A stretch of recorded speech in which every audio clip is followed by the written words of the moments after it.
हम प्रार्थना आपको कर रहे थे। आदित्यस्य नमस्कारान ये कुर्वन्ति दिने दिने, आयु प्रज्ञा बलम वीर्यम तेजस्तेषां च जायते।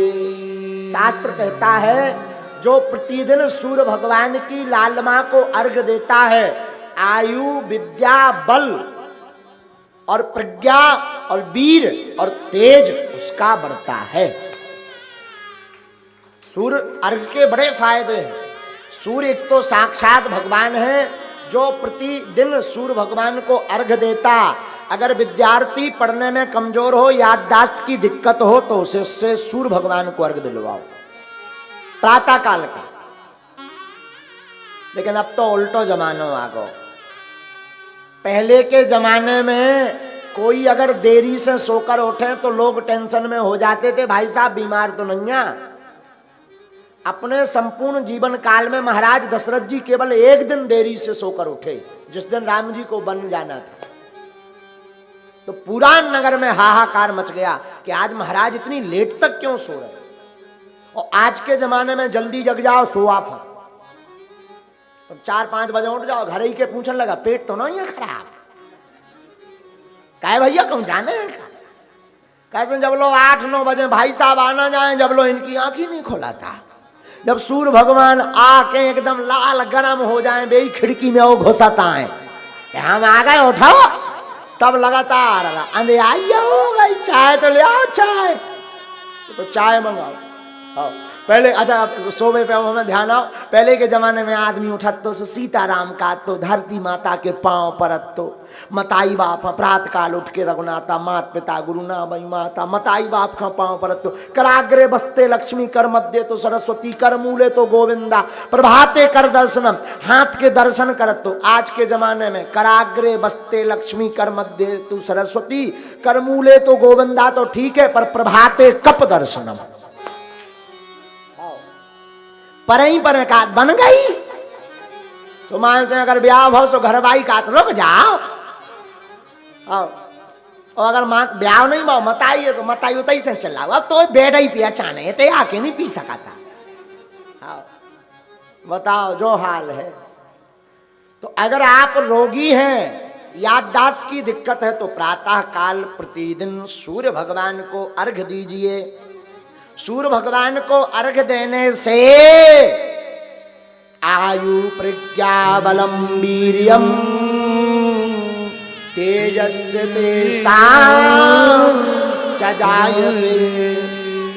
सुनिए, जो सूर्य की उपासना करता है उसको क्या क्या लाभ होता, सुनिए।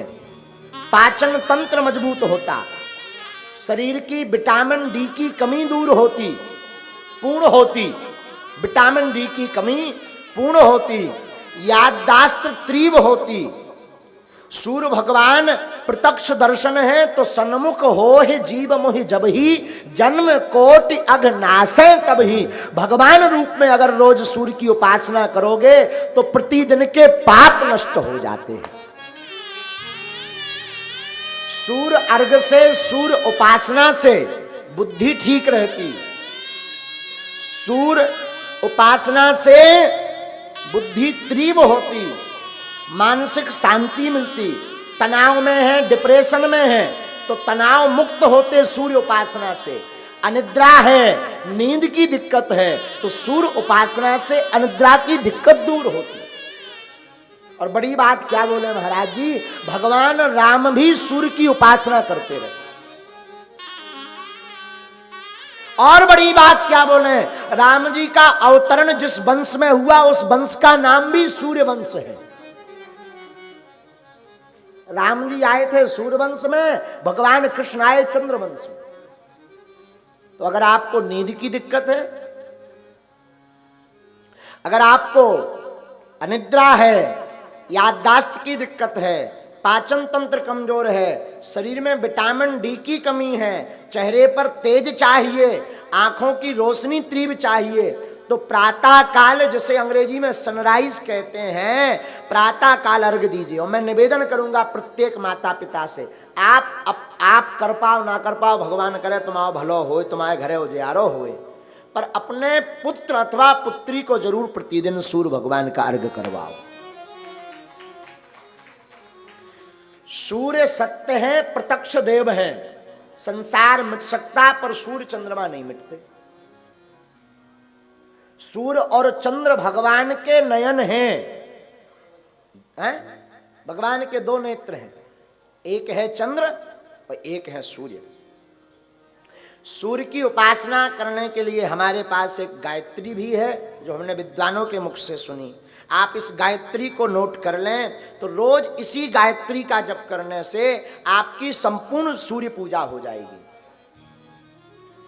ओम आदित्याय विद्महे दिवाकराय धीमहि तन्नो सूर्यः प्रचोदयात्। ओम आदित्याय विद्महे दिवाकराय धीमहि तन्नो सूर्याय प्रचोदयात्। इस गायत्री का जप करने से एक मंत्र में ही संपूर्ण सूर्य पूजा हो जाती है। लेकिन अर्घ देने वाले लोग सूर्य के 12 नामों को लें। सूर्य के 12 नाम मूल हैं। ओम मित्राय नमः, ओम रवयै नमः, ओम सूर्याय नमः, ओम भानवे नमः, ओम खगाय नमः, ओम पूषणे नमः, ओम हिरण्यगर्भाय नमः, ओम मरीचये नमः, ओम आदित्याय नमः, ओम सावित्रहे नमः, ओम अर्काय नमः, ओम भास्कराय नमः।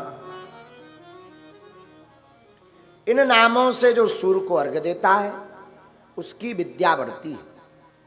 ये नाम अगर आप नहीं ले पा रहे हैं तो एक के श्लोक में हमने सूर्य गायत्री जो आपको बताई, ओम आदित्याय विद्महे दिवाकराय धीमहि तन्नो सूर्यः प्रचोदयात्। सूर्य की उपासना जीवन में बहुत महत्वपूर्ण है। आज हम व्यासपीठ से प्रार्थना करेंगे, कल से ही अगर विद्यार्थियों को याददाश्त की दिक्कत है, किसी की नेत्र रोशनी की दिक्कत है, तो कल से प्रारंभ करो। आपकी निष्ठा बढ़िया होगी तो हमें विश्वास है व्यासपीठ की यह वाणी असत्य नहीं होगी। नेत्र रोशनी में भी कृपा होगी और आपकी याददाश्त भी तीव्र होगी। बड़ी बात क्या कहबे, एक महापुरुष हमको बता रहे थे, भारत के अवतारी महापुरुष पूज्यपाद श्री देवराहा वाले बाबा, वृंदावन में जिनकी कुटिया थी, महाराज 500 वर्ष तक जीवित रहे आचार्य जी। 500 अभी की घटना है। आपने दर्शन किए, क्या कहना। अच्छा, वृंदावन में पल्ली उस पार निवास करते थे, मचान पर रहते थे। इनके पास खेचरी मुद्रा थी। कौन सी मुद्रा? खेचरी। दाऊ साहब, खेचरी मुद्रा का अर्थ है जीभ को उल्टा करके तालू से लगाना, ऐसे उल्टा करके तालू से लगाना। और 1-2 मिनट तो संभव है, परंतु वो 18 घंटे तक खेचरी मुद्रा कर लेते थे। यह मुद्रा इतनी सिद्ध हो गई थी कि मस्तक से एक एक बूंद मीठा जल खेचरी मुद्रा से अंदर जाने लगा था। और इन्होंने एक बार अपने साक्षात्कार में एक संत को बताया था।